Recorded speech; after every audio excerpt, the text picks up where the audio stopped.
強くな。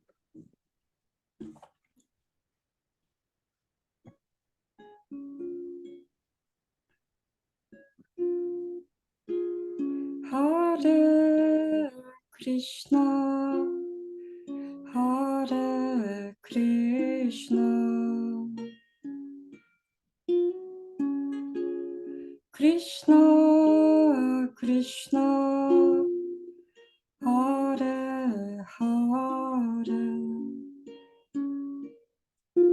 ハレラーマ、ハレラーマ、ラマ、ラマ、ハレハレ、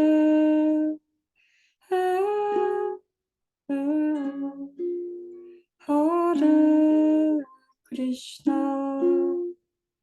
ハレクリシナ、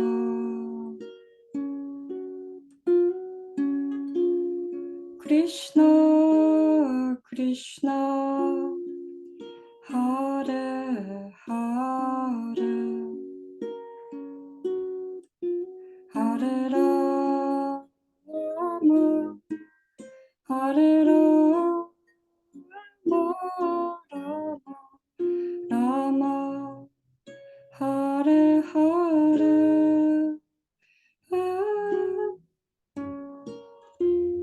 ハレクリシナ、ハレクリシナ、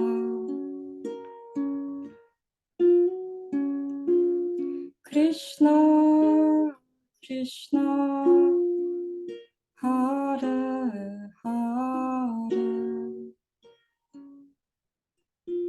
ハレラーマ、ハレラーマ、ラマ、ラマ、ハレハレ、ハレクリシナ、ハレクリシナ、クリシナ、クリシナ、ハレハレ、ハレラマ、ハレラマ、ラマ、ラマ、ハレハレ、ハレクリシナ、ハレクリシナ、クリシナ、クリシナ、ハレハレ、ハレラマ、ハレラマ、ラマ、ラマ、ハレハレ、ハレクリシナ、ハレクリシナ、クリシナ、クリシナ、ハレハレ、ハレラマ、ハレラマ、ラマ、ラマ、ハレハレ、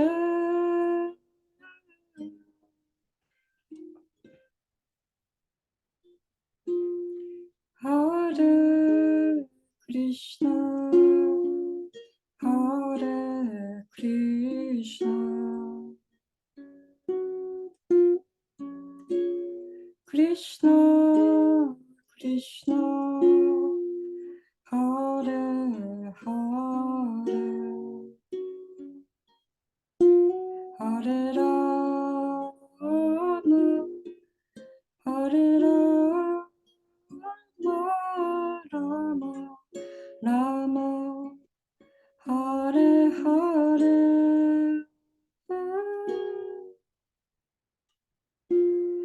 ハレクリシナ、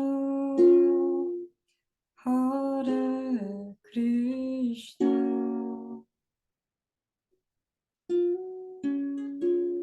クリシナ、クリシナ、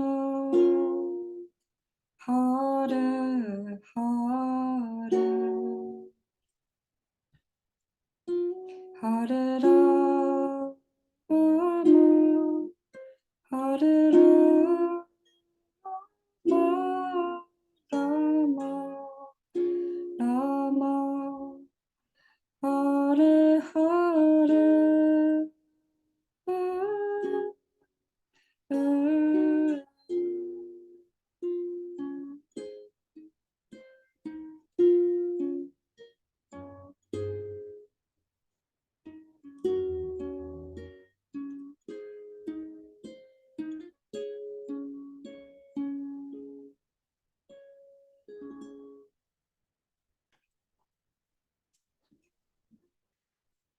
ありがとう。So nice to hear your kirtan. ありがとうございます。See, we have a lot of devotees here today. 今日たくさん皆さん参加していただいてますね。Very encouraging. とても励みになります。Well, welcome to our Bhagavad Gita class. バガバッドギータークラスにようこそ。That happens every now and then. 時々しかできませんけど。We're still on the third chapter. We're coming to the end, really. まだ3章目ですけれども、だいたい最後のところになってきました I ね。 think today we're on text 39, chapter 3. 今日は第3章の39節です。And Krishna is talking about how we become bewildered by Maya. でクリシュナは私たちはそのマーヤによって、振り回されていると。Right? We forget who we are, 自分が誰かも思い出せない。 and then we identify with this temporary body この一時的な肉体を自分だと思い込んでしまっている。 and the mind. マインドを自分だと思い込んでしまっている。 And the mind has this tendency to identify with material things. で、マインドというのは物質的なものと自分を同一視しがちなものです。 So we have a materially created identity, 物質的に作られたアイデンティティを持ってるんですね。 or a mentally created あ identity. るいはそのメンタリーに頭の中で作られたアイデンティティを持っています。 So it's just a mental creation, a kind of illusion. だから頭の中で作られた一種の幻想でもあります。 And then we identify with this mind and this body, そしてこのマインドと体が自分だと思い込み、 and we have this survival instinct. そしてそこで生きていかなければいけないというふうに感じます。 All animals have a survival instinct. 動物もその生存のそのインスティンクト、生まれた時からの欲望があります。 Right? They want the body to survive. その肉体を生かしていきたいと思うわけですね。 To get the needs, to get food, で食べ物を得たり、to make offspring, 子供を作ったり、 and not be killed. で殺されないように、 It's a very strong drive. そういうすごい強いね、本能があるんですね。 That's called the flight, fight, or freeze. それは逃げるか、戦うか、そこで立ち止まってしまうか。 Right? So all animals have this. というのが動物の習性ですね。 And we have it in our animal brain too. で私たちはそれと同じようなものを動物の脳の中、私たちの頭の中にある動物の脳の部分に持っています。 So if we feel threatened, だから何かに脅迫されたとき、this flight or fight or freeze mechanism is stimulated. その時に何か怖いことがあると、逃げるか、あるいは戦うか、でそこで何もできないで立ってしまうか、Right? We と run いうメカニズムがあるんですね。 away from the threat. でその恐ろしいことから逃げる。That's fear. それが恐れですね。 Or we fight the threat. で、その恐ろしいことに立ち向かう。 We get angry. そうすると怒りになります。 Or we freeze. でそこで何もできなくて立ち止まってしまうと、and we don't know what to do. どうしていいかわからなくなる。So that's there in our animal part. それは私たちの動物的な部分にちゃんと組まれてるんですね。All animals have that. 動物も持ってます。But then the human ego, でも人間のエゴというのは it also has that. 同じものを持ってるんですね。But it's not trying to protect the body. でもそれはその肉体を守ろうとしているわけではありません。It's trying to protect this manufactured identity. それは自分で作り上げたアイデンティティを守ろうとしてるんですね。Yeah. So the animals don't have that. 動物はそれないです。Yeah. So we call this our ego, でそれを自我と呼びます。our sense of self, でその自分という感覚ですね。or our sense of value. あるいはその価値観です。Yeah. Or we call this self-esteem. あるいはセルフエスティームとも言いますね。So if we have low self-esteem, 例えば、その低いセルフエスティームがあると、you don't have セルフエスティームって日本語になってない？自己実現 or 自 something like 己実現でもない。 that. What is it? 自分の価値ですよね。セルフエスティームっていうの。Modern knows the word. 知らない私。So the thing is, if our sense of self, our ego's, created sense of self is threatened, 自分が作り上げたエゴという感覚、自分のエゴがその脅迫されると、then the same flight or fight or freeze response goes off in the body. で、体にその逃げるか戦うか、そこで立ち止まってしまうかという、そのメカニズムが体に現れるんですね。Yeah, so people will fight to defend their ego. 自分のエゴを守るために戦うこともある。Right? Actually, their body's not 逃 threatened. げることもある。肉体がね、脅迫されているわけではない。Right? So people are in a debate or somebody says something that you don't like, people are ready to fight over that.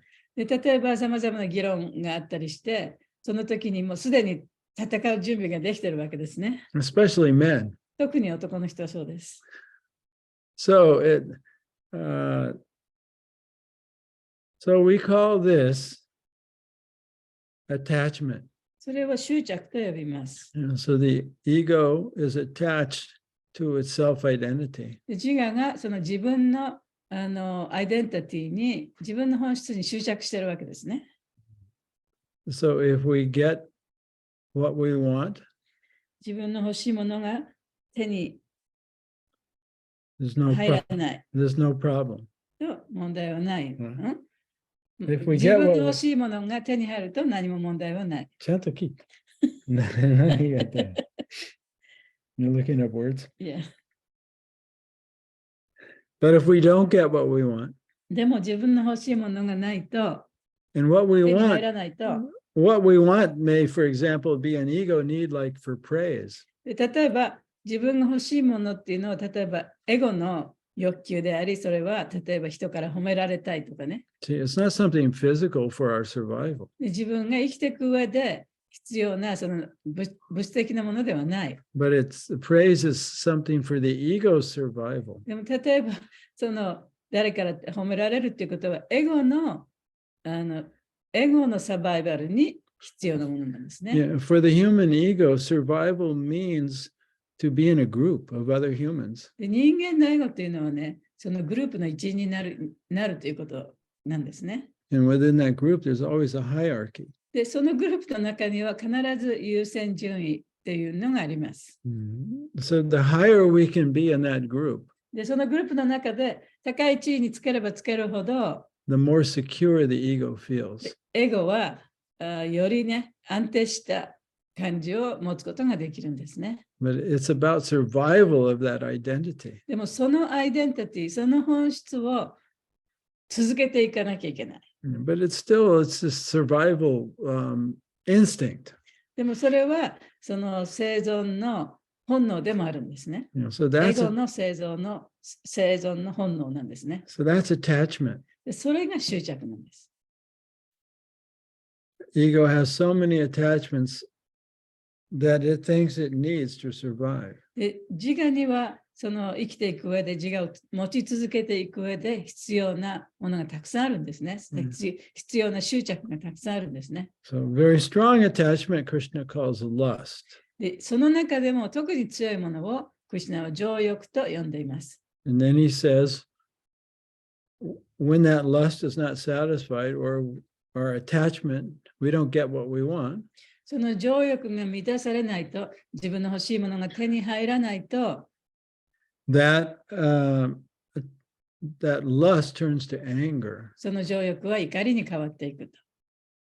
Yeah, so from passion to ignorance. だから劇場から無知になってしまうわけです。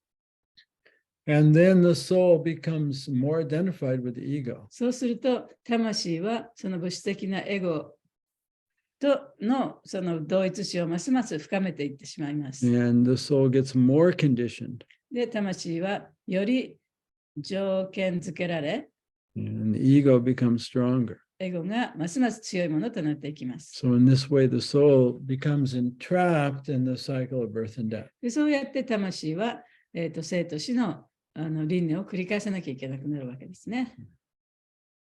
So that's the topic right now that Krishna is talking about. それがクリシュナが今お話ししていることです。And the process of karma yoga is the process of where the soul gradually becomes freed of this identification with the material ego. カルマヨガのプロセスというのは、その生物がこの同一視から自由になるプロセスでもあります。Right. So it becomes, the ego thinks I'm the doer. でエゴはね、自分こそがいろんなことをやってるものだというふうに考えてる。And thinks in terms of I and mine. で、私がという、そういうふうに考えてるんですね。So it thinks I'm the doer. で、私こそが何かをやるものだと。And I derive my sense of value or sense of self-worth from what I do. 自分の価値観というものは自分が何をやるかによって決まってくるんだ。And what I have. で自分が何を持っているかということによって変わってくるんだ。But the spiritual ego is opposite of that. しかし精神的なエゴというのはその真逆なものです。The spiritual ego realizes I'm not the doer. 精神的なエゴは自我は私がやってるんではないと。Everything's going on according to the will of the Lord through the material energy. いろんなことがその最高種のご意志によって、物質的なエネルギーを通してなされていることなんだ。So when we act without attachment to the result, 結果に執着しないでさまざまなことを行うと、then we are no longer attached to the results. 結果にも執着しません。And we don't suffer. で、苦しむこともありません。And we identify as part and parcel of the Lord. そして主と主の一部である、主の一部であるということ、それにアイデンティティを見出します。And so our sense of self-worth isn't derived from what we do. 自分の価値っていうのは何かをしたから自分が価値があるというふうには思わなくなるんですね。It's not derived from what we have. あるいは自分はこれを持ってるから自分には価値があるということもなくなります。And it's also not dependent upon the group that we identify with. あるいは自分がその一緒にいるグループ、そのグループがあるから自分はここでこういう立場で価値があるんだというふうに思うこともなくなります。The soul's sense of value of self-worth comes from just being itself. で、その魂の自己価値というのは、ただ自分がここにいるということから来るんですね。So it doesn't need anything. 何もいらないし、doesn't need anyone 誰もいらないし、 to feel good about itself. 自分のことをよく思うにはね、そういうもの一切必要ないです。Just the awareness that I'm aware ただ自分が意識している、自分が自覚しているという意識、that I'm alive 私は今生きているという自覚、 and that my life is coming from そして God. 自分の命は神から来てるんだという自覚。that's enough. それで十分なんですね。And that doesn't change. でその事実は絶対に変わることはありません。It's not dependent upon any material condition. どのような物質的な状況にも左右されることはありません。It's not affected by the praise or blame that one will get from the group. でそのグループから褒められたり、けなされたりすることに左右されることもありません。And so that's karma yoga. それがカルマヨガなんですね。Therefore, the devotee can act with full enthusiasm, whether he's successful or not. だからこそ、ディボーティーというのは、自分が成功するかしないかっていうことではなくて、もう本当に心からね、熱意を持ってさまざまなことをやることができるんですね。Because the sense of self-worth isn't derived from the results of an activity. というのは、自分の価値観というものが、行為の結果から得られるものではないから。So this attachment or lust is the enemy of the soul. この執着、情欲というものは魂の天敵でもあります。And that's what's discussed in verse 39. そのことが39節に書いてあるんですね。So let's take a look at that. それちょっと見てみましょうか。誰か読んでくださいね。I'm going to read the Sanskrit and I'll let you chant it as well. Okay. まず最初にサンスクリットをセチャデバが言いますから、皆さんで一緒に唱えましょう。Avritam Gyanam Etena Avritam Jnanametena Yani no Nitya Vairina Jnani no Nitya Vairina Amarupena Kunteya Kamarupena Kanteya Pushpurena Nalena Cha. Dushpurena Narena Cha はい、どうぞ。アブリタンギャナエテナ Avritam Jnanametena ギャナニノニティャバイリナ Jnani no Nitya Vairina カマルペナカウンテヤ Kamarupena Kanteya ドゥシプレナレナチャ Dushpurena Narena Cha Avritam Jnanametena Avritam Jnanametena Jnani no Nitya Vairina Jnani no Nitya Vairina Kamarupena Kanteya Kamarupena Kanteya Dushpurena Narena Cha Dushpurena Narena Cha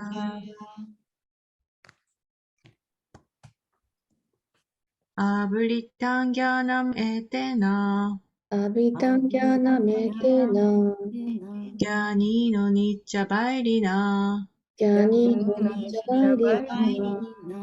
Kamarupena Kanteya Kamarupena Kaunteya Dushpurena Narena Cha Dushpurena Cha Okay. 誰読んでくれますか？はい、読みます。はい、お願いします。 Katyani, Katyani Ah. Devi. There あ are りぼーありがとうございます。ヤニさん、仕事じゃないの？ 9時55分ぐらいまで。休憩。Okay. Word for word. Avritam. アビタン、覆われて、すいません。 Oh, those are, yeah, we can just do the Japanese. Huh? 日本語だけ大丈夫ね。はい。はい。覆われ Gyana, ギャーナン、純粋な意識。 Etena, エーテーナ、これによって。 Gyanina, ギャーニナ、知る者の。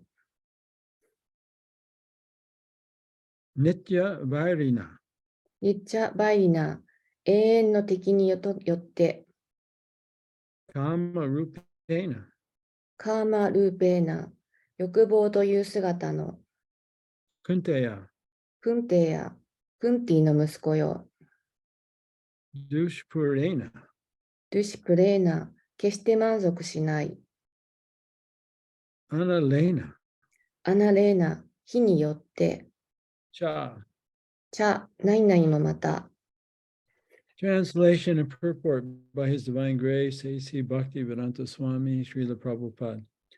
Thus, the wise living entity's pure consciousness becomes covered by his eternal enemy in the form of lust, which is never satisfied and which burns like fire.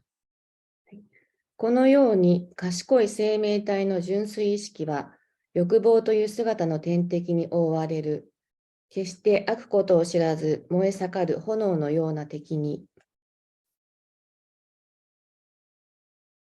Okay. Purport. It is said in the Manu Smriti that lust cannot be satisfied by any amount of sense enjoyment, just as fire is never extinguished by a constant supply of fuel. はい、火に油を注ぎ続ければ決して消えることがないように、どれほど感覚を楽しませ続けても欲望が満たされることはないとマヌスムリティには書かれている。 In the material world, the center of all activities is sex, and thus this material world is called Maitunya Agara, or the shackles of sex life. 物質世界では性行為がすべての活動の中心となっているため、この世にはマイトゥーニャ・アーガーラ、すなわち性生活に束縛される世界と呼ばれている。 In the ordinary prison house, criminals are kept within bars. Similarly, the criminals who are disobedient to the laws of the Lord are shackled by sex life. 犯罪者が刑務所で檻の中に入れられるのと同様に、思考主の法則に背く者は性生活という足かせをはめられてしまう。 Advancement of material civilization on the basis of sense gratification means increasing the duration of the material existence of a living entity. 感覚を満たすことを基盤とした物質文明が発達することは、生命体が物質世界に存在する期間を伸ばすということである。 So in this sentence, Prabhupada is saying that our current civilization この文章でプラバパダは今の文明について言ってるんですね。right? It's based on trying to satisfy everyone's material needs. で、それはすべてのものの物質的な必要性を満たすことが基盤となっているということです。Actually, it creates needs that even people don't feel. でそれは実際はね、たとえ人々が欲しなくても、その欲求を作り出してしまっている。Right? And how does that do it? どういうふうにやるんでしょうか？ Advertising, 広告ですね。 right? And so it creates the desire, within people for things they actually don't need. 本当に人々が必要でないものを欲しいと思わせるようになっちゃうんですね。Right? And now we have the internet, right? 今はインターネットもありますし、So it has these algorithms. アルゴリズムってね。Well, it has, it's a computer language Yeah. that tracks what you're interested in individually. で、個人個人が興味があること、それをちゃんと調べて、そのコンピューターが知ってるんですね。Yeah, so it knows what you're interested in. その人に関心があることは何かということを知ってる、ちゃんと。Right? And then it designs, it sends you advertisements. で、それに応じて広告をその人に送るわけです。Right? Like If you look up anything about the new iPhone, で例えばね、新しい iPhone についてこう調べるコンピューターで right, ね。 you'll start getting little advertisements about, iPhone 15. そうすると、今度は iPhone15 みたいな一番新しい機種の広告がこうあちこちに出てくる。Right? Actually, your iPhone 10 is working just fine. 本当はね、自分が iPhone10 を持ってて、それでも全然 OK なのに。But this advertisement says that no, actually, you need to upgrade. でも、その広告がね、いやいやいや、そうじゃない、もうちょっとね、いいのを買った方がいいっていうようなふうに、こうちょっと出てくるんですね。Yeah. So our whole society is based on creating this demand. だからこの社会っていうのは、そういうね、その欲求をね、高めるために。And oftentimes, sex is used. Like, でそこでに使われるものは、その性への要求ですね。right? And you always see women, you don't see men. で、その広告の中には大体は女性が使われてます。男の人はあんまり出てこない。Because men aren't very attractive. They're kind of ugly. で男の人っていうのはね、あんまり魅力的ではない。外見からしてですね、そんなに美しいものではないですから。Yeah, even when a beautiful man and a beautiful woman walk into the room together. で例えばとてもね、ハンサムな男の人と美しい女性がこう部屋に入ってきたとしても、Nobody looks at the man. でみんなの目が行くのは女性であって男の人は見ないですよ、ね。Everybody looks at the み women んな女性の方ばっかり見る。because women have this attractive potency. で、そういう女性にはその非常に魅力的な力があるわけです。Yeah. So you could read this purport and say it's being a little bit too simplistic. だからこの説を読んでね、ちょっとあまりにもシンプルすぎるんじゃないかと思う方もいらっしゃるかもしれません。As if it's that lust only means lust in terms of sex. で、ここでいう情欲というのが、ただのその性に対する欲望というふうに思ってしまうかもしれません。And that it's sex desire that has captured the soul and keeps the soul in the material そ world. して性へのその願望というのが魂をね、束縛してこの世に縛り付けているというふうに感じるかもしれない。But that is a little bit simplistic. それはね、ちょっとシンプルすぎるね。That's there. もちろんそういうものもありますけれ Yeah. ども、 Yeah. So we have our 3 lower chakras. 私たちには3つの下級、下の方のチャクラがあるんですね。 Where most human beings, that's where their consciousness is situated.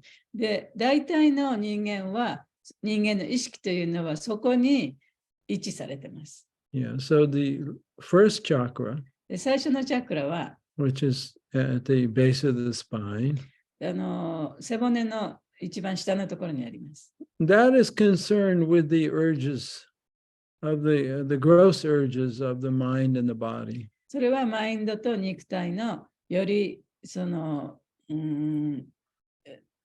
荒いというか、そやなね、感じの欲望です。Yeah, survival, で、その生存のための欲望ですね。 food, shelter, 食べ物、家、 and sex. そしてセックス。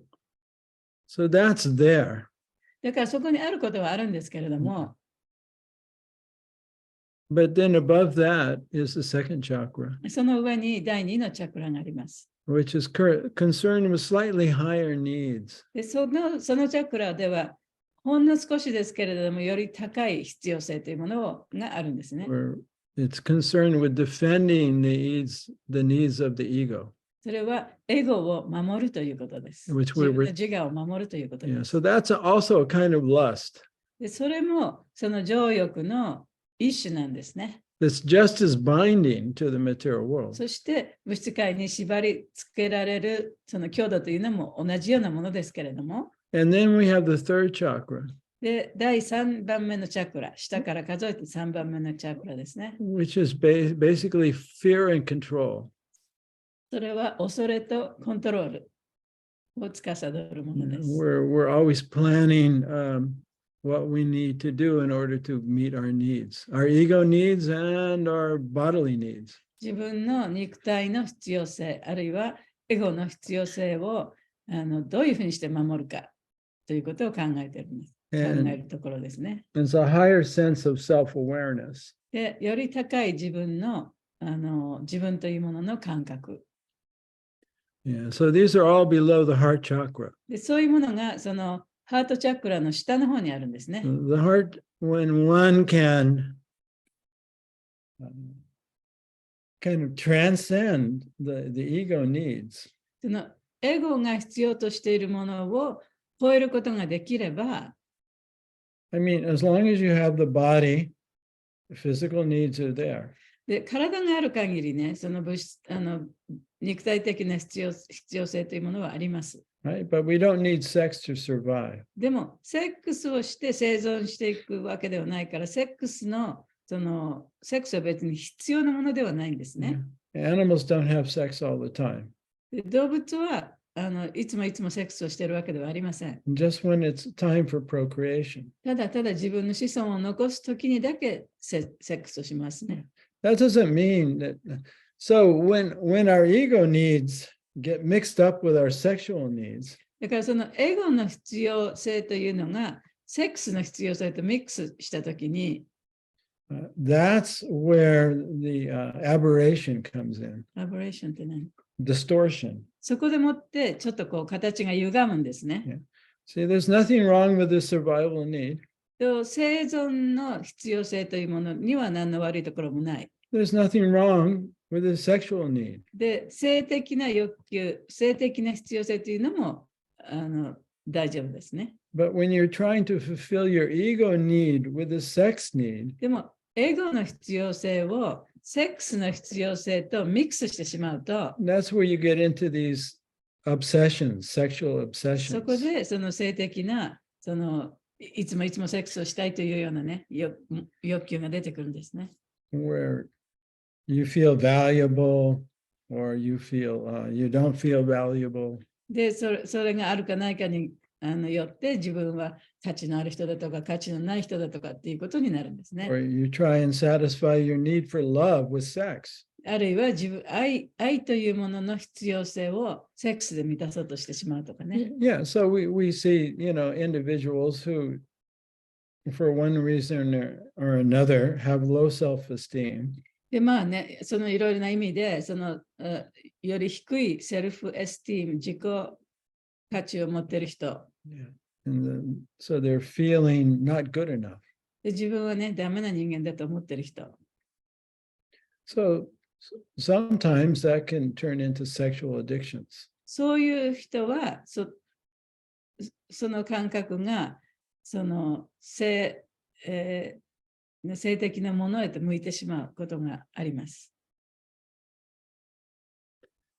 性的な中毒。Yeah, so there's a certain age in life, when you're young. で、例えばね、若い時には、And if you're in a committed relationship, 若い時でもう約束した人がいると。it's natural, to have sex. で、そこでもってセックスをするのは、まあ普通ですね。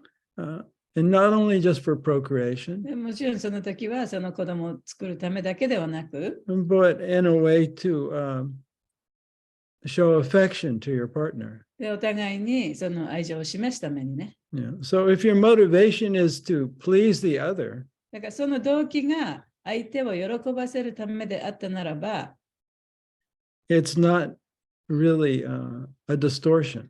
それはその歪んだものではないです。But if the motivation is simply to satisfy one's physical need or ego need, しかし、その動機が自分のエゴを満たすためのものであれば、あるいは自分だけを満足させるものであったならば、that will never be satisfied. それは満足することは決してできません。Yeah. So when we're giving without expectation of receiving, だから、見返りを求めないで何かを与えることができたら、that's more on the spiritual level. That now you're coming up to the heart chakra. それはハートチャクラまで来たということになって、それは精神的なレベルとも言えます。But if you're doing everything just to get for yourself, でも自分に何かをね、得るためにやっている、それだけが理由であったならば、then you're down in the lower それ chakras. はそのより下のチャクラで動いているということになるんです And you ね。 can't evolve spiritually. で、その下の方にいる限り、精神的に向上することは難しいです。Yeah. But the way you evolve is you're never satisfied. The way you evolve is never satisfied. Because you never get satisfied, で、満足できないから、 eventually you get frustrated で、欲求不満になって、 and you start to wonder why I'm here なんで自分はここにいるんだろう、 and what I am. 自分は何だろ And you start on the spiritual path. うということを考え始め、そして精神的な道を歩み始めます。And so if you're on the spiritual path, そして精神的な道を歩いていたら、 gradually, instead of being a taker, you'll become a giver. やがてはその人からいろいろなものを取るだけではなくて、人に何かを与えられる人になることができます。And that will always be your motivation. How can I serve? で、それがその人のさまざまな行為の動機となるんですね。何をしてあげられるか。I love the 4 questions that Vaisheshika Prabhu taught us when we were recently there in Japan. で、日本にね、この間、バイシャシェカプラブと一緒にいたんですけれども、彼がお話ししてくれた4つの質問ということがあります。とっても素晴らしい質問ですね。 All right, so first is, what is my purpose? 最初はね、自分の目的、自分の人生の目的は何か。And what was the second? How can I serve you? How can I serve? Yeah. じゃあ一体何ができますか？私は何をしてあげられますか？ The third was, what is the lesson? じゃあ、ここでこの出来事から自分が学ぶべきことは何でしょうか？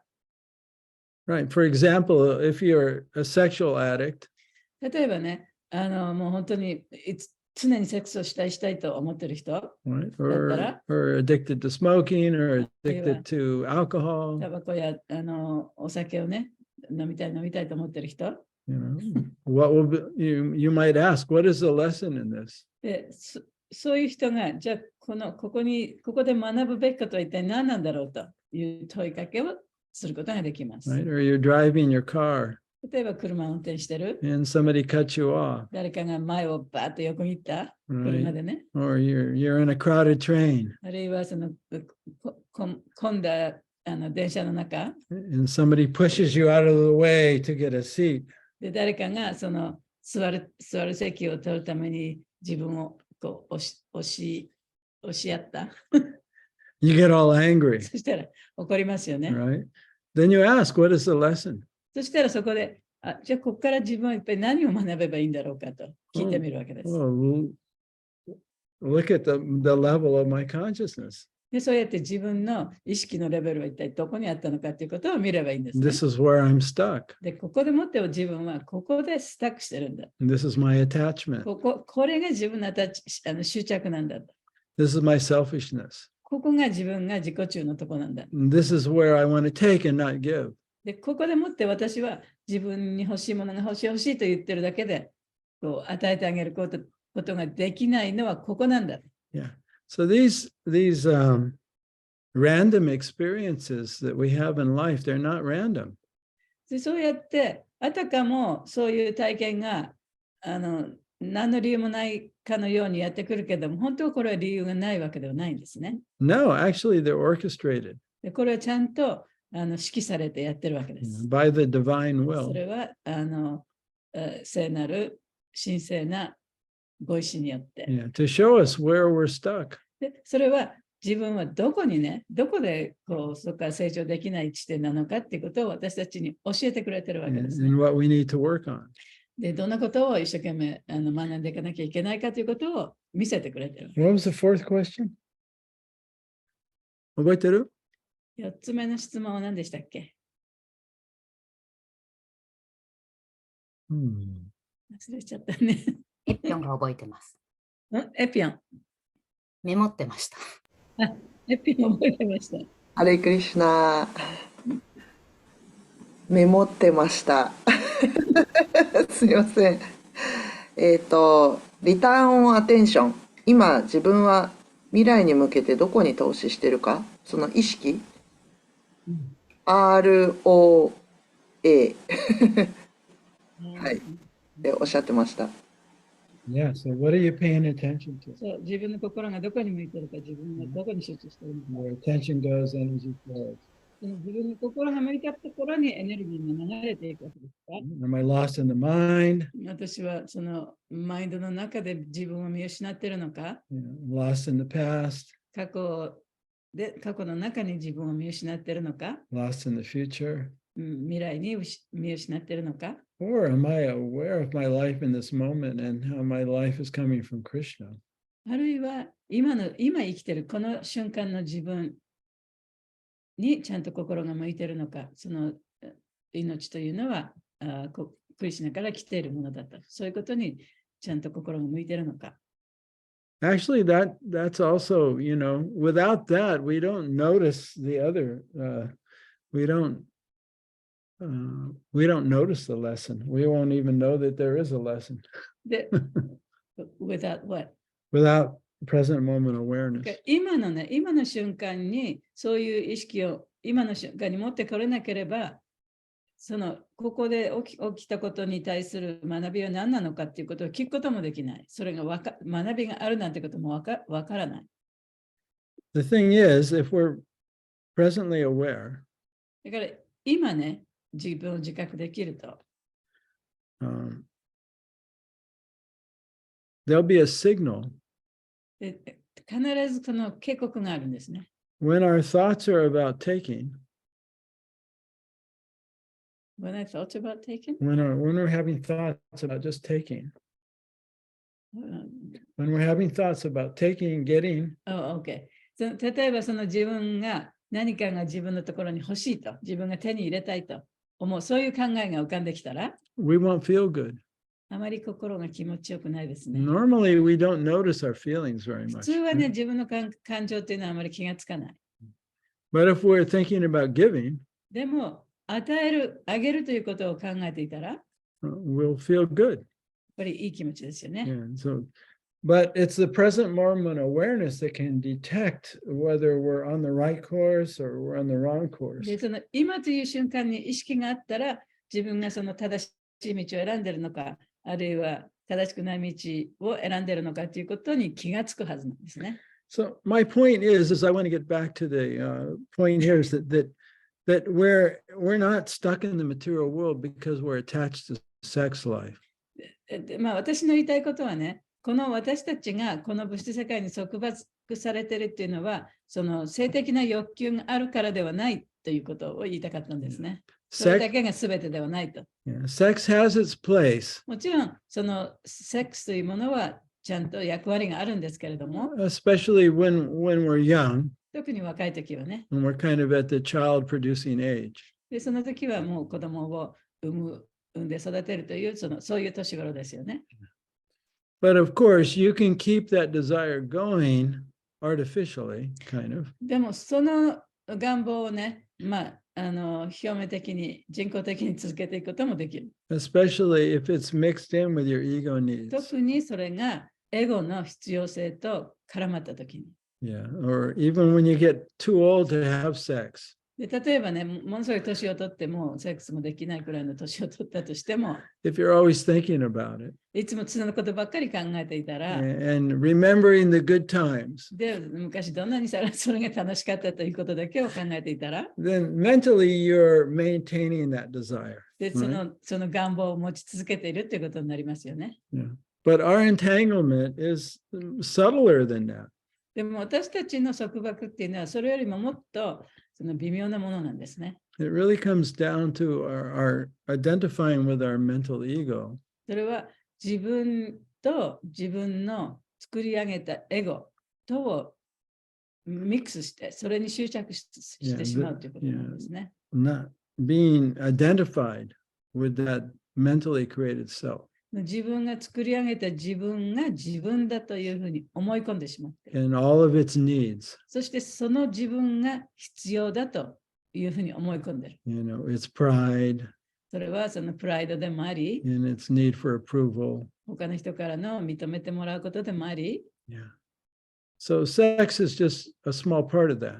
だからそういう中でそのセックスはその中の小さな部分ということなんですね。But that's what keeps us entangled in karma and in the cycle of birth and death. でもそういうことがすべてそのカルマの法則の中に私たちを閉じ込めてしまう原因となるわけです。Yeah, so it's not enough to just give up sex. だから性生活を捨てるっていうことだけでは十分ではないんですね。There's plenty of renunciates that actually become very proud about giving up sex. で例えばね、もう自分は性生活を捨てた、放棄したって言って、それに対してとてもその高慢になるね、人もいます。And they look for people to worship them for that. そして自分はこういうことができたんだから、私を尊敬しなさいと、私を敬いなさいと。Yeah, well, that's not liberation. それは解放とは言えませんよね。Right, so that's a very attachment to the ego. でそれはエゴに対する執着でしかありません。That's how tricky the ego is. でその自我というのはね、それほど巧みにトリッキーなものなんですね。Yeah. And then, that's why we see so many scandals, right? だからいろんなね、スキャンダルもありますよね。Yeah, we have big gurus, 大きなグルが、or big priests. あるいは偉いお坊さんが、And everyone imagines that, this person must be very spiritually advanced because he doesn't have a sexual partner. でそういう人たちっていうのは、そのセックスのね、パートナーがいないから素晴らしい人に違いないってみんな思ってるかもしれません。And then we find out that secretly on the side, they were having sex with their students, or they were homosex, or this or that. でも後々にね、そういう偉いなと思ってた人たちが、例えば自分の生徒とね、性交渉をしていたり、あるいはホモセクシュアルだったりね、っていうような話、そういうスキャンダルがあったりしますよね。And this happens in ISKCON too, でこれはね、イスコンでだってそういうことがあります、そういうスキャンダルが。Yeah, and especially movements where the followers pride themselves in being celibate. で特にね、その精神的なグループの中で、その禁欲っていうことがとってもね、素晴らしいことだって称えられるようなグループの中で特にそういうことが起こり得るかもしれない。Yeah, so we have a saying in English, the higher you are, the further you fall. 英語で言うのはね、高く登れば登るほど、落ちるときもものすごくね、その分だけ落ちるわけじゃないですか。So the reason I'm stressing this point, でこのことを今強調しているのは、many devotees read this verse, でこの説を読んで多くのディボーティーたちが、and they read this purport, そしてこの解説を読んで、and they think, oh, if I can just give up sex desire, その性の欲求を捨てることができたら、then I'll become liberated. 私は解放されるんじゃないかと思うことなんですね。Or, if I'm really a lover of God, あるいは神様のことを本当に愛している人になれたら、then I won't have any more sex desire. もう性への欲求なくなるだろうと。And that those who've given up sex, they're qualified to be teachers. でセックスを放棄した人っていうのは先生になる資格があると。Yeah. But those who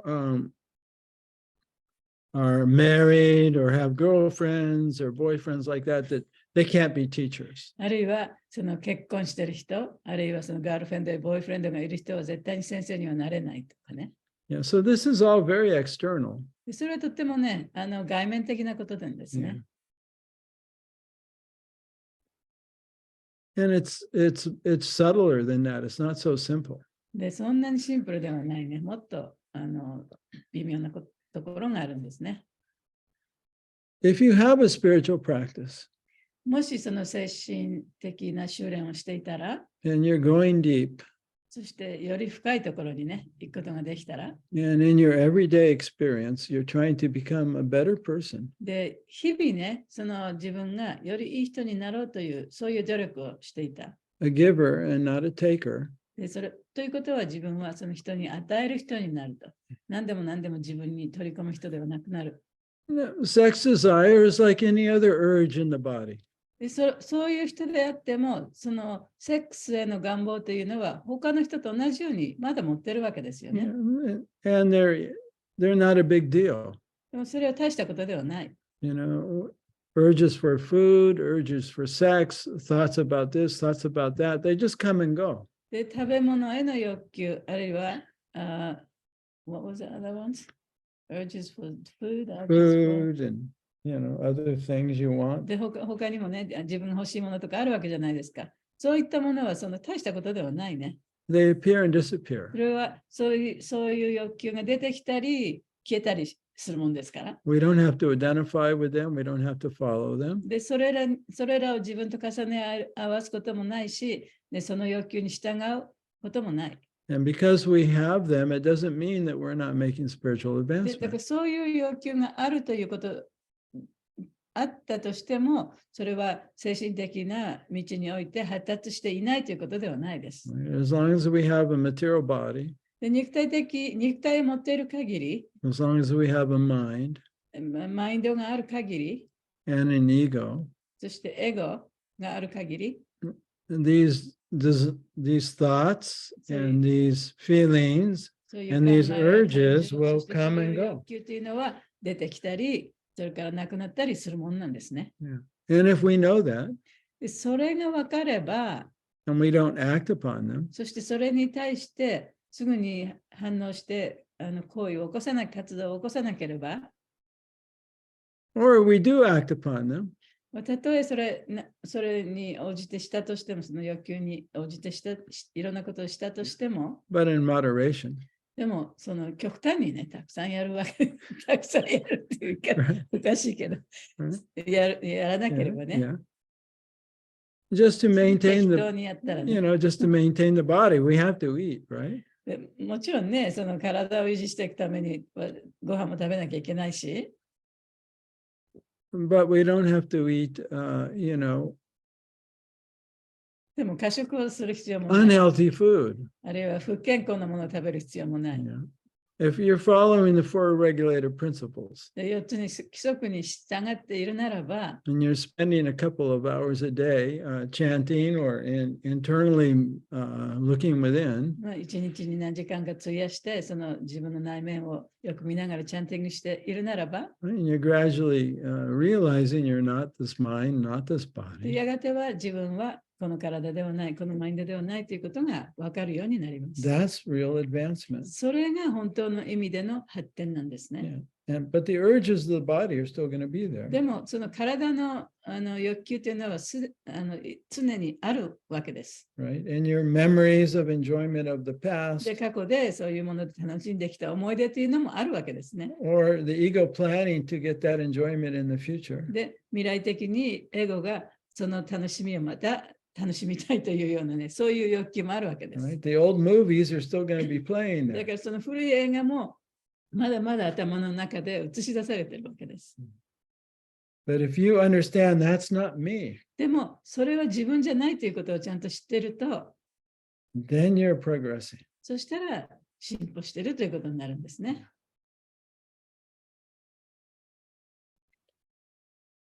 So lust is all attachment だから情欲というのはあらゆる種類の執着です。 and it's all ego based. で、それはエゴを基本としたものです。 And so we have to turn our desires from needs to just preferences. だからその自分が必要としているものをね、自分はこういうものが好きなんだなっていうふうに変えていかなきゃいけないね。Not something we have to で do. だからもうこれが好きだから絶対これをやらなきゃいけないっていうものではないと。ただこれが好きっていう感じでもっと軽くね、感じで考えればいい。Krishna says that the yogi is like a turtle.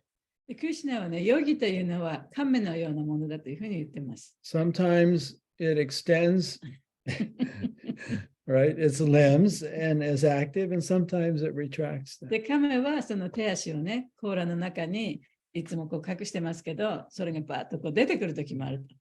Yeah, so だから出したり引っ込めたりするわけじゃないですか。that's the point I just want to make, that it's not gross attachment to sex, gross sex life that is the binding force that keeps us here life after life. It's subtler than that. で、ただただね、その性への欲求というものが私たちをこの物質世界に束縛しているわけではないと。それよりももっとね、微妙なところで私たちは束縛されてるんだっていうことをここで今言いたかったわけです。I don't know if I've made it clear. Is it どう clear? でしょう Yeah, it's clear to me, but どうですか、はっきりわかりました？そこのところが。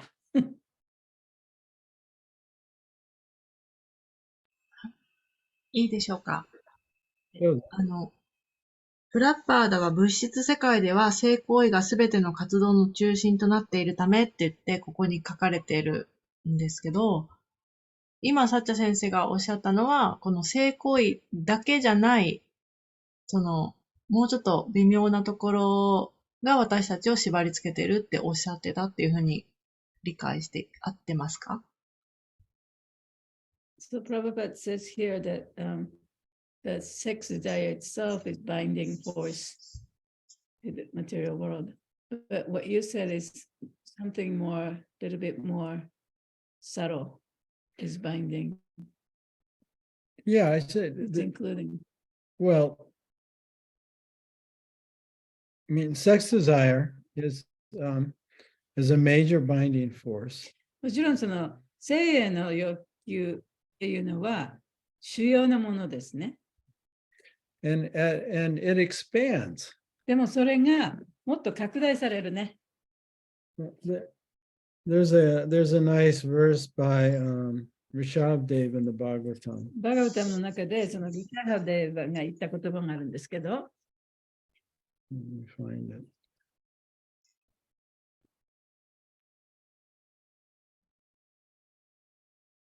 Okay. Pumsam striyo maituni bhavametam toyor mito hridaya grantam ahu ato griha shetra sasapta retire janasya mohoyam ahamameti. So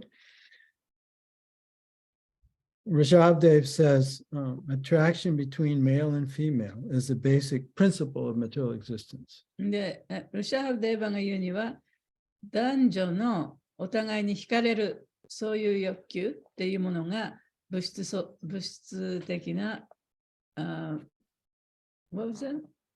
It's a basic principle of material existence. 物質的な存在の基本的な原則だ。基本原則として男女の愛惹かれるっていうことがある。But it's subtler than that. でも、それよりももっと微妙なものなんだ。Why is a man so attracted to a woman? なんで男性が女性にそんなに惹かれるのか。And why is a woman so なんで attracted 女 to 性 the が man? 男性にそんなに惹かれるのか。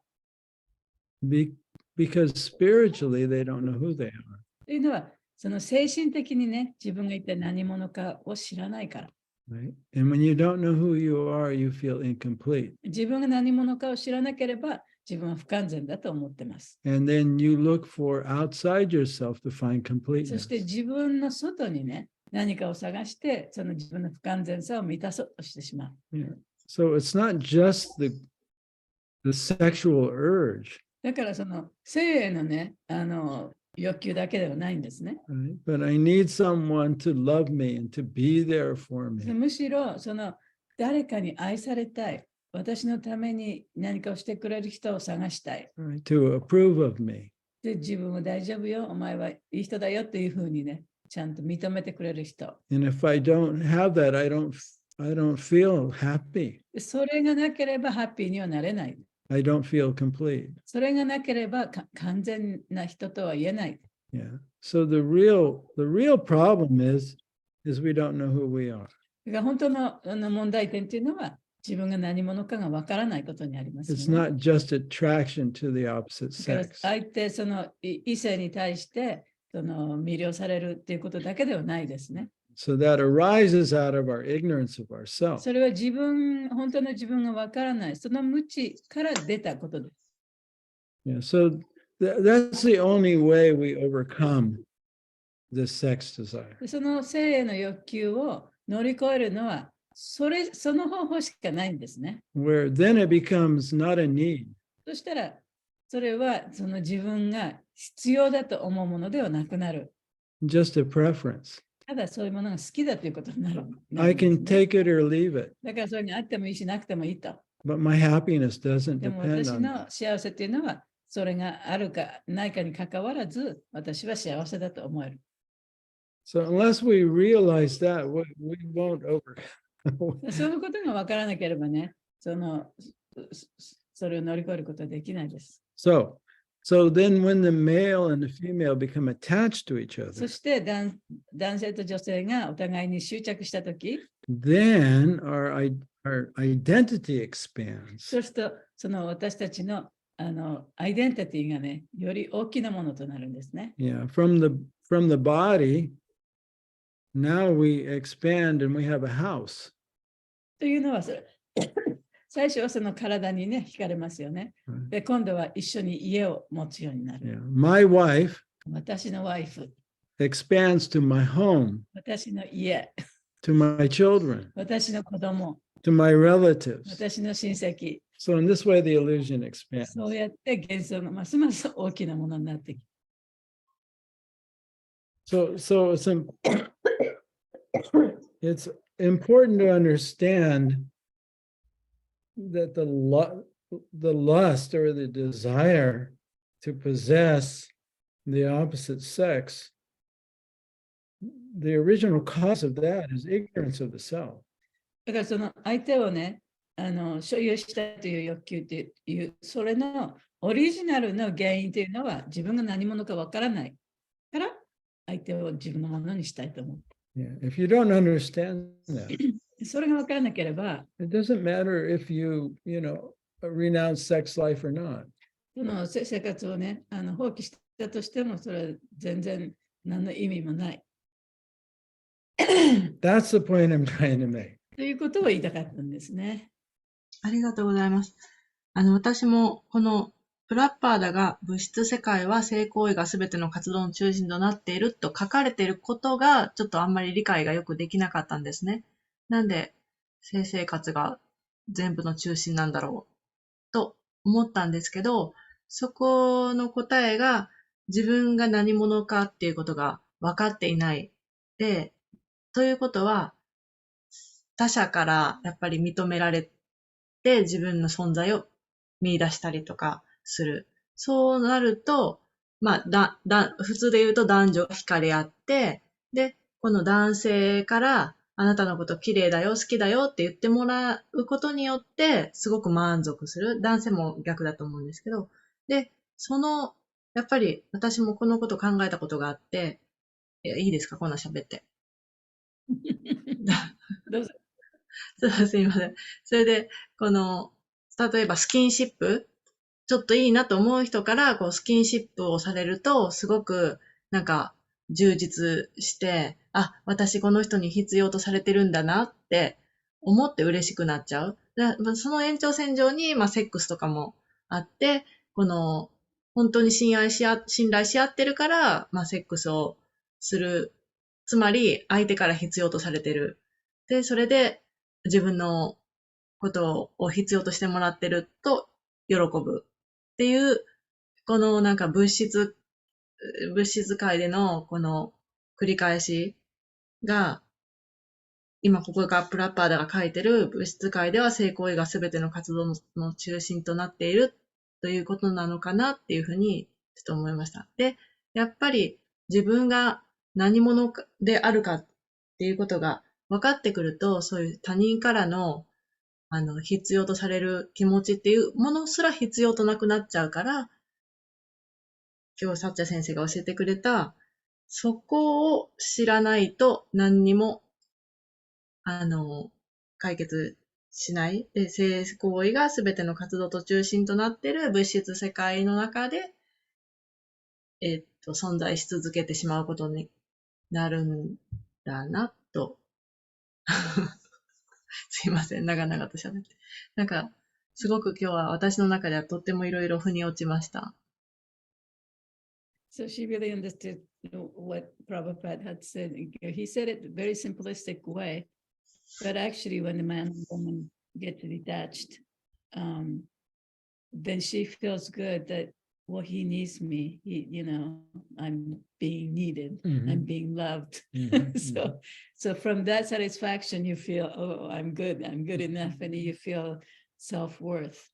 But on the solution that you can get out of that is, to know who you are and then be happy within yourself. Right. So she could understand much deeper in what Prabhupada had said. This is the way I like to look at it. そういうふうに私は見たいと思います。 I like to look at it in terms of mathematics. で、数学的にね、見てみたいと思う。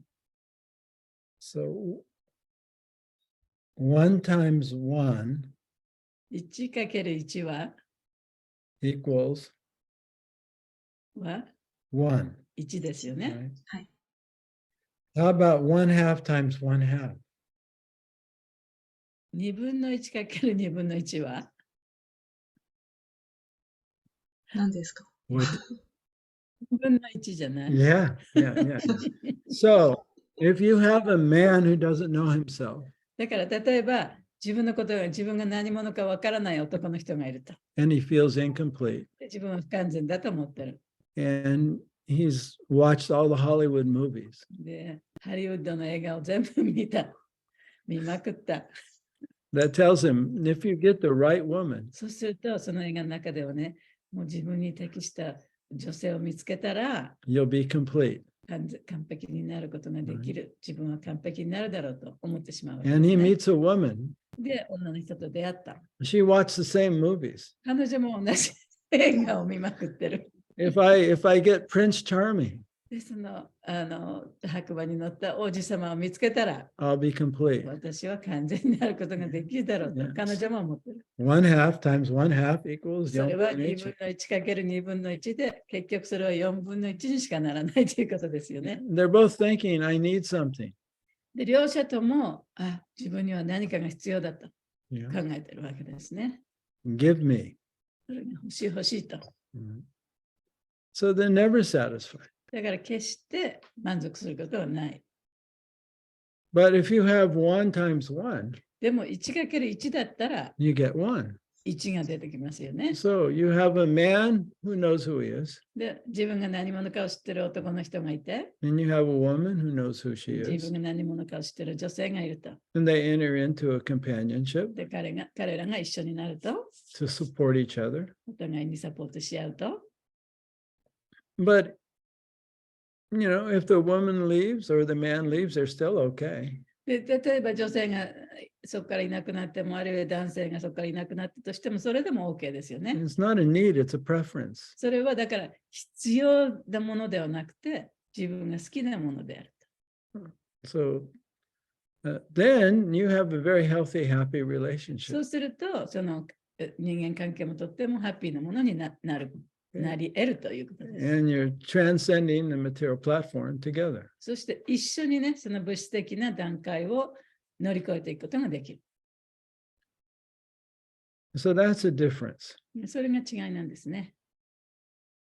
And so all of us should be working to become, whole human beings. だから私たちは一人一人がね、その一個の人間として完成していかなきゃいけない。 And we should be asking the question, how can I serve? そして私はあなたに何ができますかという質問をね、できるようにならなきゃいけない。 And becoming servant of God and servant of all. そして神の召使いとなり、すべての人の召使いとならなきゃいけない。 And our material needs should become preferences. そして自分のその物質的な欲求というのは自分がそれが好みだからという感じに、ね、なるだけですね。 Because in order to maintain this body, で、この肉体を維持していくために、we only need a little food and water and shelter. ほんの少しの食べ物、そして自分が住むところで、そういったものしか必要ないです。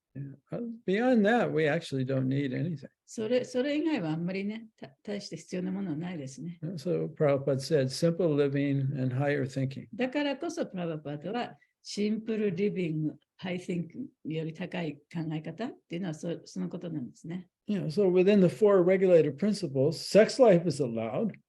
で、その4つの規則を見てもね、性生活を否定しているわけではない。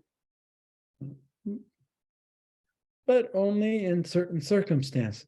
でも、まあ、そのある状況において許されているだけです。Not unrestricted. その無制限にね、性生活をしてはいけない。性活動をしてはいけない。性交渉をしてはいけない。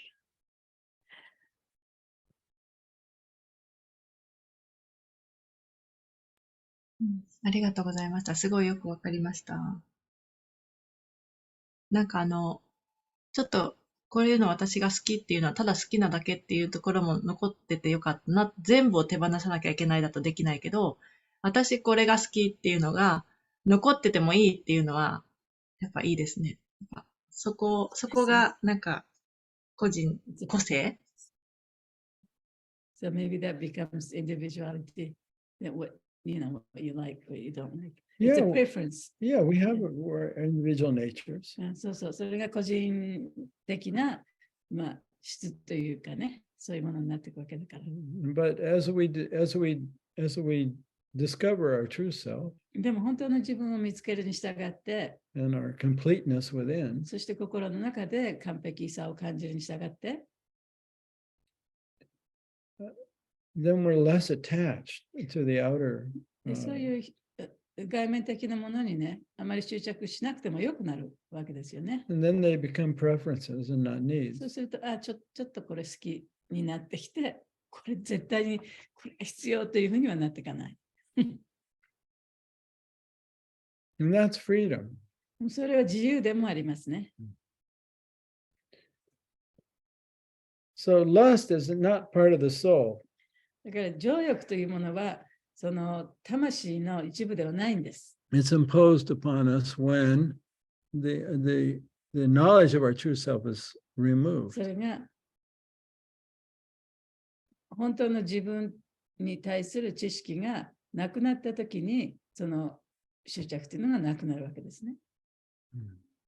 And when we become overcome with lust, そしてその情欲に本当にこう押し流されたときに、then our forgetfulness of self gets intensified.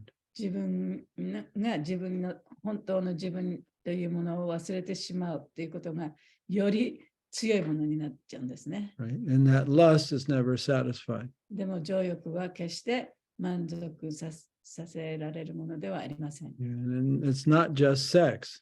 だからそれはセックスだけではなくてね。It's everything that we think that we need in order to be happy. で幸せになるために自分が何が必要かというものを考えたときに、これが必要、あれが必要と思って、それすべてがそうですね。So, what's your name wrote the other Mayuko from Izu? 伊豆のまゆこさんがなんかコメントをいただきました。Can you You didn't read? even finish this reading. I know. Okay, let's finish this and then we'll read じゃあ、Mayuko-san's comment. 解説の続きをちょっと読んでいただいて、それからまゆこさんのコメントを読んでいただきますね。じゃあ、カティアに読んでくださいね。はい。 It's the two more sentences left. あと2つセンテンスが残ってますんで。Therefore, this lust is a symbol of ignorance by which the living entity is kept within the material world. 故に欲望は故に無知の、いいですか。はい。故に欲望は無知のシンボルであり、これが原因で生命体は物質世界に閉じ込められているのだ。While one enjoys sense gratification, it may be that there is some feeling of happiness, but actually, that so-called feeling of happiness is the ultimate enemy of the sense enjoyer. 感覚の喜びに浸っている間は何らかの幸せを感じているだろうが、このいわゆる幸福感こそが天敵なのである。Yeah, so it's like a drug, right? そういう薬物みたいなもんですね。The more dependent upon it you are, the more you need. でそれに依存すれば依存するほどもっと必要になってくる。And there's only, you can never become free. で、決して十字になることはありません。So let's read Mayuko's comment. じゃあマイコさんのコメントお願いします。読みますね。ハレークリシュナ、ギータクラスの準備をいつもありがとうございます。3章39節の感想をシェアさせてください。感想。この39節の欲望という姿の天敵に覆われている純粋意識という表現がわかりやすく、欲望が命の本質ではないことは何度聞いてもほっとします。欲望優先では何事も永続しないと実感もあり、とても安心感がありました。とても興味深い章です。クラスを受講できることを楽しみにしております。以上です。伊豆のまゆこさんでした。Yeah, I enjoyed that comment very much. そのコメントとってもね、楽しみました。It's a relief to know that our true nature is not lusty. で、私たちの本当のそのアイデンティティは情欲ではないということを知ってね、ほっとするっていうことですね。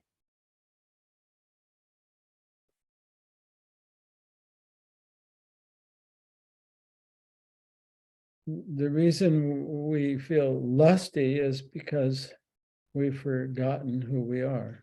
その情欲があるということは自分が何者かを忘れてしまったという証拠でもあります。We're not aware of who we are.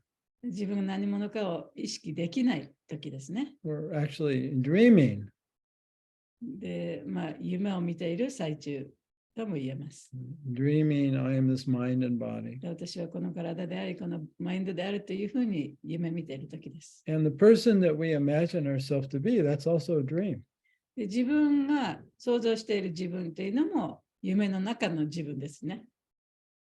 Yeah, so in the dream, so many things happen. 夢の中ではいろんなことが起こります。And they seem osoroshi.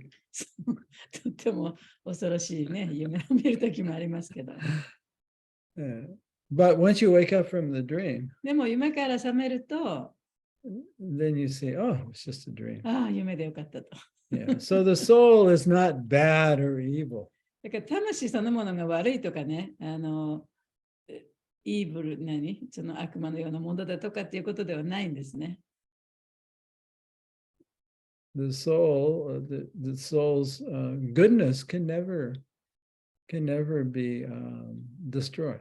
そのソウルの、魂のその、いいところっていうのは絶対にね、その破壊されるものでもないし、なくなるものでもない。It can only be temporarily forgotten. 一時的にね、忘れられることはありますけれども。Like a diamond that's covered by mud. その泥に覆われたダイヤモンドのようにね。Or sunlight that's blocked by a cloud. あるいは雲によって覆われた太陽の光のように。I think that's what Mayuko here is expressing, right? マイコさんが言いたいのは多分そういうことだと思います。Right. It's a relief to know that we're not demons. 私たちはそういう悪魔ではないということをね、ちゃんと分かるっていうのはとても安心できることだった。We're just ignorant. ただ私たちは無知なだけなんだ。Right. And that's an energy that's been imposed upon us. それは私たちに課せられたエネルギーなんだ。It's the Maya energy. マヤのエネルギーだ。Katyani, goodbye. Have a nice day at work. カティアニさん、ありがとう。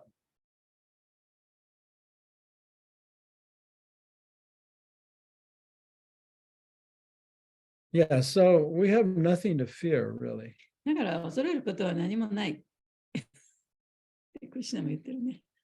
Yeah, we shouldn't fear Krishna. We should trust Krishna. クリシュナを恐れることもないし、クリシュナはその信頼すべきものなんだ。It's not healthy to imagine that Krishna thinks we're bad and need to be punished. クリシュナは私たちのことをね、悪いことだと思ってて、で、私たちはその罰せられなきゃいけないと思う。そんなふうに考える必要はどこにもありません。He just sees that we're dreaming, we're distracted by Maya, and he's waiting for us to wake up. で、クリシュナはただ私たちがね、そのマヤによって覆われてしまって、ちょっとこう、クリシュナの方を向いていないっていうふうにしか私たちは見てない。だからいつかは自分の方を向いてくれるだろうというふうにクリシュナは思っています。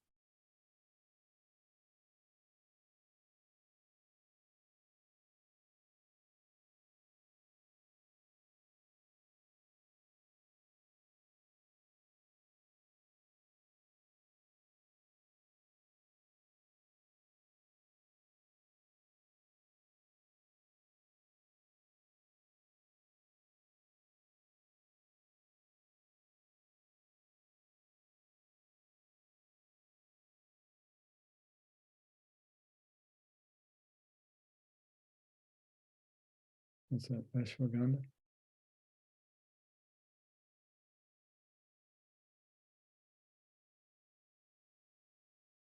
そうです。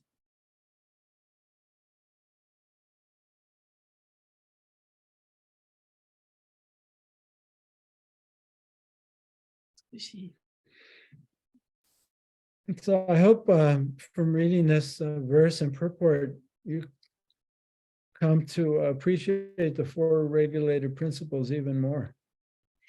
この説を読んでね、私たちが従っている4つの規則というものをね、さらにそういうものを理解して、分かりやすくなったと思っていただけると幸いです。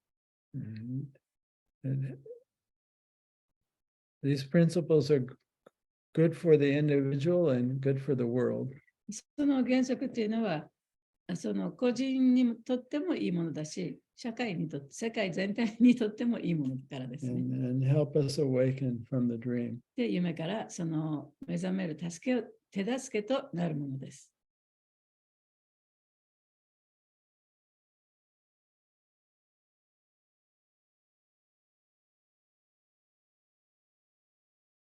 So any other questions or comments before we finish today? 今日終わる前に質問とかコメントとか他にありますか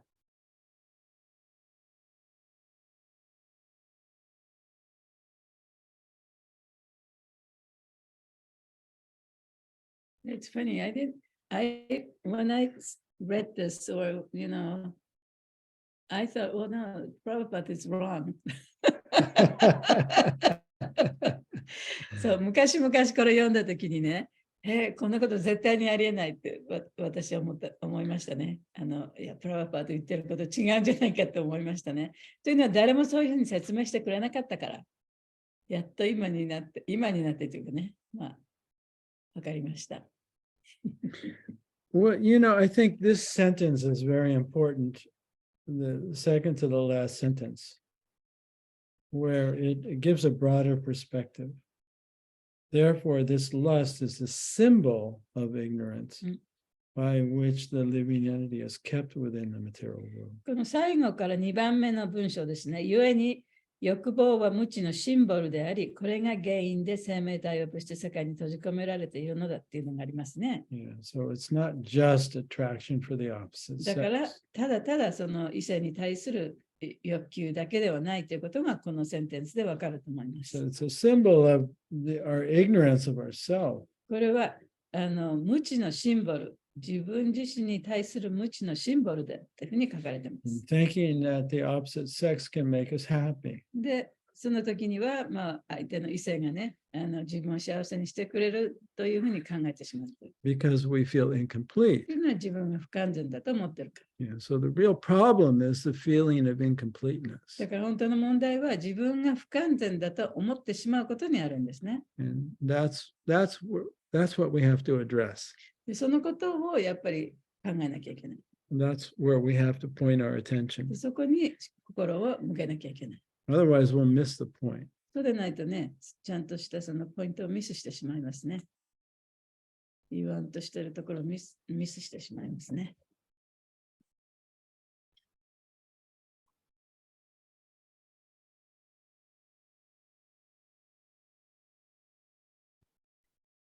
今日の説大変面白かったです。ありがとうございます。We also have to remember, you know, that Prabhupada was born in 1896. そうまたね、覚えておかなきゃいけないのは、プラババトはね、1892年にお生まれになったんですよね。So the 96年か。 culture in India and the culture in the world was so different. だからその世界の文化とインドの文化っていうのはものすごい大きな差があったわけです。Yeah, and even when he wrote this purport, which is 60 years ago, で、このプラババではこの解説を書いたのは大体60年前ですよね。I was alive, but none of you were. 私たちは生きてましたけど、皆さんはまだ生まれてもいなかった。So the world was very, very different back then. だから Too. その頃の世界っていうのはもうとても今と違ったものでしたね。So it doesn't mean that this purport is outdated.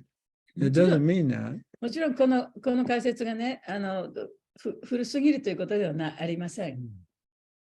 But in some ways, it doesn't quite match today's world either. でもまあある意味ではね、今日の世界と完全にマッチはしてないかもしれないよね。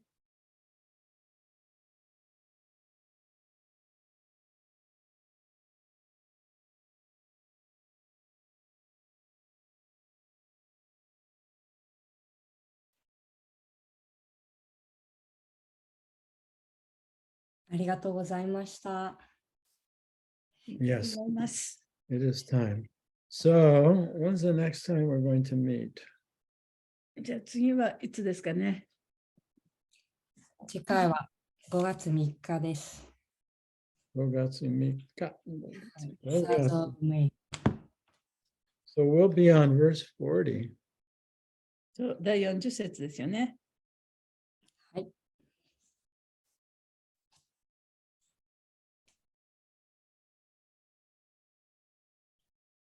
じゃあ次回は5月3日8時半からバガバットギータ3章40節です。またよろしくお願いします。よろしくお願いします。Thank you for today. It was great to see you. どうもありがとうございましました。に会えて嬉しかったです。気をつけてね。タッチャデーバプラブキー。じゃーい。マハグダさんキーじゃーい。プラパーダキーじゃーい。じゃあ、ありがとうございました。ありがとうございました。ハレクリシナ。ハレクリスナー。